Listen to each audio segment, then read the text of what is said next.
Forget what your history books told you. The real Civil War was fought by starving teenagers, diseased men trading with the enemy, and boys who lied about their age to die in battle. While generals debated tactics, soldiers suffered through maggot-infested food, musket wounds that shattered bones, and hospitals where saws cut through flesh without anesthesia. This is the uncensored truth about the war's forgotten fighters, from the child drummers to the black soldiers paid half wages that no classroom dares to teach. If you appreciate our historical content, we'd be grateful for your support. Please like and subscribe to help us continue sharing these stories. Now, let's step back to the 1860s.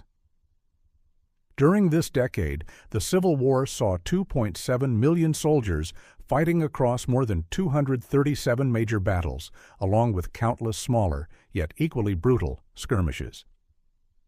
But not all of these fighters were burly, bearded men with families and enslaved laborers waiting for them back home.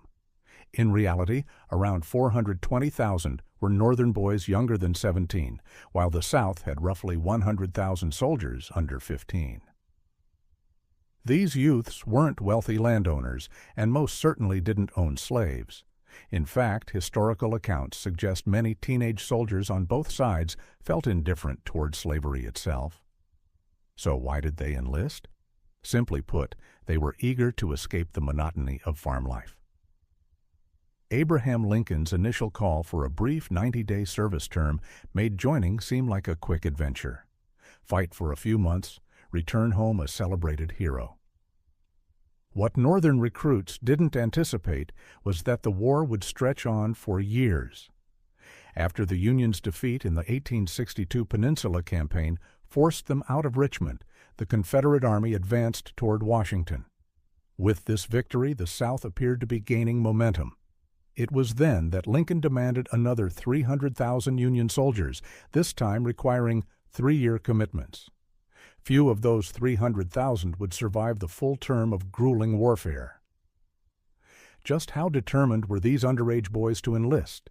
Desperate enough to exploit loopholes. Since military rules stated recruits had to be at least 18, some would write 18 on the sole of a shoe or tuck a scrap of paper with the number into their boot. When asked if they were over 18, they could truthfully answer, "Yes, I am over 18," technically standing on it. If that failed, they simply lied about their age. For those seriously wounded in battle, survival was unlikely. Imagine loading your musket, one slow shot every 20 to 30 seconds, only to be struck in the stomach by enemy fire.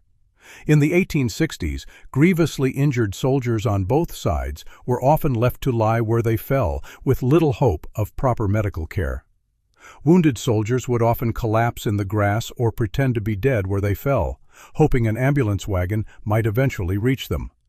If fortunate, they carried a flask of whiskey to dull the agony of their injuries. The luckiest might encounter a horse-drawn medical cart with supplies to treat their wounds. But if no ambulance could venture onto the contested battlefield, their fate was grim. Let's be clear, surviving a musket wound from a Springfield Model 1861 was difficult enough, but disease proved far deadlier. You stood a chance of recovering from a bullet, but illness or infection in what became America's bloodiest war usually meant death. Consider this. Dysentery and diarrhea alone claimed 44,000 Union lives, equivalent to 10 Gettysburgs. Disease, not combat, was the war's greatest killer. Union soldier Theodore Garish described the horrific conditions. The worst aspect of our plight was the rampant sickness. Men unaccustomed to the climate, exposure, and rations found everything contrary to their home lives. Infection spread rapidly because medical tools weren't sterilized. Throughout the war, surgeons performed 60,000 amputations, with at least 25% of patients dying from subsequent infections. We all know why the Civil War began, but few grasp the Confederacy's contradictory stance toward Black Americans. Despite fearing slave revolts, Southern leaders mostly relegated black men to labor roles. Only in the war's final desperate weeks did the Confederacy consider enlisting slaves, without even guaranteeing their freedom.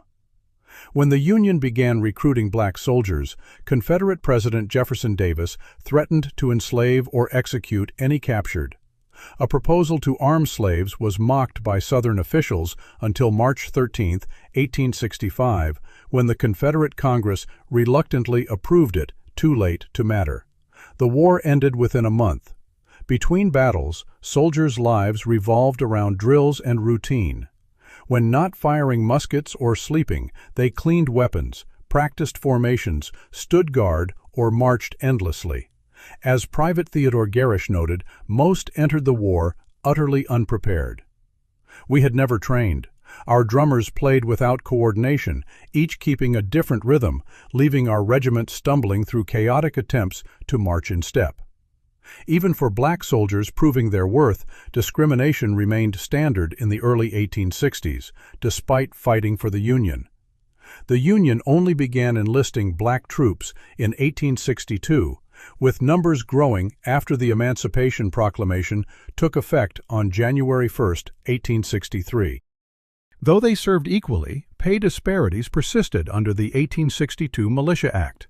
Black privates earned $10 monthly minus a $3 clothing deduction, while white privates received $13 plus a $3.50 clothing allowance. For any soldier on the front lines, loading and firing a musket every 20 seconds, exhaustion was inevitable. The rifled muskets used by both sides weighed nearly 10 pounds, with recoil so violent it could disable an arm after prolonged use. Confederate soldier Sam R. Watkins recounted, quote, "After removing my sleeve, I found my arm bruised and bloodshot from wrist to shoulder, sore as a blister. I'd fired 120 rounds that day." Overheating compounded the struggle. Watkins noted, quote, "My musket grew so hot, powder would ignite prematurely. Often I had to swap weapons with a fallen comrade." Beyond combat, soldiers clung to literacy as a lifeline. They devoured any reading material and wrote home relentlessly, though many struggled to convey the war's horrors. Union Captain Charles Carroll Maury described one close call, quote, "After firing at a rebel, I turned to reload and saw another aiming at me. I dropped just as his bullet whistled overhead, then stood to finish loading, thanking God for sparing me when so many others fell." Between battles, drills, and weapon maintenance, letter writing became a refuge. Maury's account captures the surreal tension.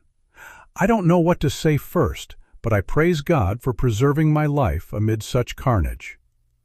So, would you have endured these conditions? Share your thoughts below and explore more untold stories in our other Weird History videos.